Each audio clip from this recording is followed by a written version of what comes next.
क्या कभी सुना है कि खेत में मेहनत करते करते किसी को सोने का घड़ा मिल जाए? आइए सुनते हैं गरीब किसान रामलाल की कहानी। बहुत समय पहले एक गांव में रामलाल नाम का गरीब किसान रहता था। उसके पास थोड़ी सी जमीन थी जिस पर वह दिन रात मेहनत करता, लेकिन बारिश कम होने के कारण इस बार फसल भी अच्छी नहीं हुई। रामलाल परेशान था, घर में खाने के भी लाले पड़ गए थे, फिर भी वह उम्मीद नहीं छोड़ता था। एक दिन रामलाल खेत जोत रहा था, तभी उसके हल का फाल किसी कठोर चीज से टकराया। उसने मिट्टी हटाई तो देखा एक पुराना घड़ा। उसकी मेहनत का भगवान ने इनाम दिया था, पर रामलाल ने चोरी नहीं की। वह घड़ा लेकर गांव के सरपंच के पास गया। सरपंच जी, मुझे ये घड़ा मेरे खेत में मिला है। गांव के बड़े बुजुर्गों ने देखा कि वह खजाना किसी का नहीं था। सबने रामलाल की ईमानदारी की तारीफ की और खजाना उस छोटा सा गांव था, नाम था सुखापुर। वहां रहता था एक गरीब किसान, नाम था रामू। रामू के पास बस एक छोटा सा खेत था और वो बहुत गरीब था। वो हर दिन सूरज निकलते ही वो अपने खेत में मेहनत करता, लेकिन कई सालों से बारिश नहीं हुई थी। खेत सूख चुके थे, मिट्टी में दरारें पड़ गई थीं। रामू की मेहनत रंग नहीं ला रही थी। वो जमीन में बैठकर सोचने लगा, कब तक ऐसे चलेगा? बच्चों के लिए खाना भी मुश्किल हो गया है। उसकी बीवी और 2 छोटे बच्चे भी भूखे प्यासे रहते। लेकिन किसी ने हार नहीं मानी। एक दिन रामू गांव के तालाब के किनारे उदास बैठा था। उसी वक्त एक बूढ़े बाबा वहां से गुजरे। उन्होंने रामू से कहा, बेटा, उम्मीद मत छोड़ो, खेत में बीज डालते रहो, भगवान एक दिन जरूर मेहरबान होंगे। लेकिन बाबा, बारिश नहीं होगी तो बीज कैसे उगेंगे? बेटा, उम्मीद मत छोड़ो, खेत में बीज डालते रहो, भगवान एक दिन जरूर मेहरबान होंगे। रामू ने उसी दिन खेत को मेहनत करना शुरू किया। अपनी बची खुची बचत से बीज खरीदे और रोज मेहनत करने लगा, बिना थके, बिना रुके।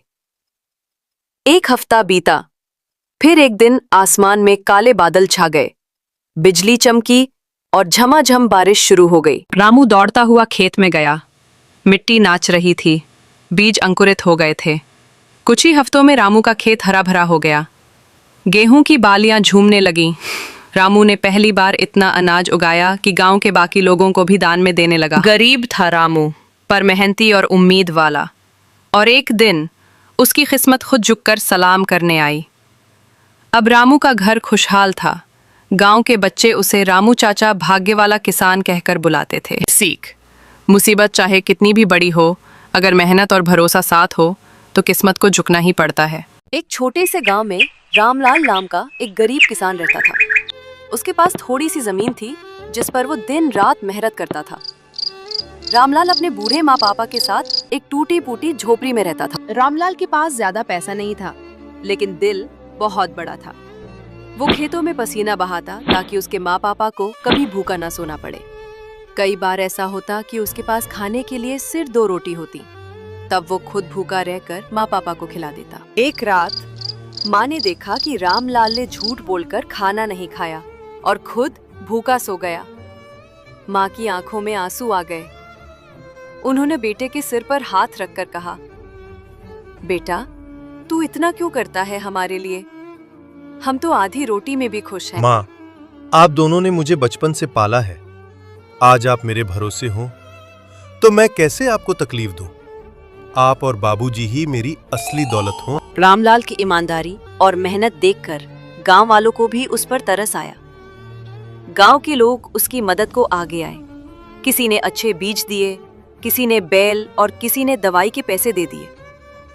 रामलाल ने फिर और मेहनत की। धीरे धीरे रामलाल ने अपनी झोपड़ी की जगह एक छोटा पक्का घर भी बना लिया।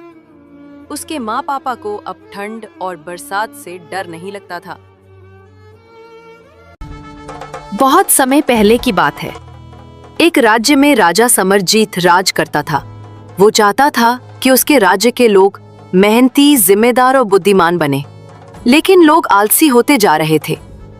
राजा ने कुछ सोचा।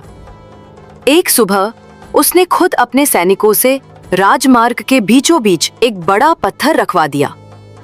फिर वो और उसके मंत्री छिपकर देखने लगे कि लोग क्या करते हैं। पहला आदमी एक व्यापारी था। वो आया, पत्थर को देखा और बड़बड़ाता हुआ दूसरे रास्ते से चला गया। दूसरा आदमी एक सैनिक था। वो घोड़े पर आया, देखा कि पत्थर रास्ता रोक रहा है और गुस्से में बोला, ये राजा क्या कर रहा है? रास्ता साफ क्यों नहीं है? लेकिन उसने कुछ नहीं किया। दिन भर लोग आते गए, शिकायत करते रहे, लेकिन कोई भी पत्थर नहीं हटाता। फिर शाम को एक गरीब किसान आया। उसके पास पानी का बोझ था। उसने देखा कि पत्थर रास्ता रोक रहा है। उसने अपना सामान नीचे रखा और जोर लगाकर पत्थर हटाने लगा। बहुत कोशिशों के बाद वो पत्थर को किनारे खिसका सका। पत्थर के नीचे एक थैली थी। उसने थैली खोली तो उसमें सोने के सिक्के और एक चिट्ठी थी।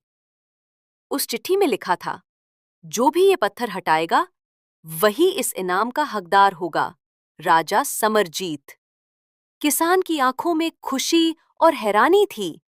उसने पत्थर हटाया, मेहनत की और इनाम पाया। सीख: मुसीबतें असल में मौके होती हैं। जो मेहनत करता है वही असली इनाम का हकदार होता है।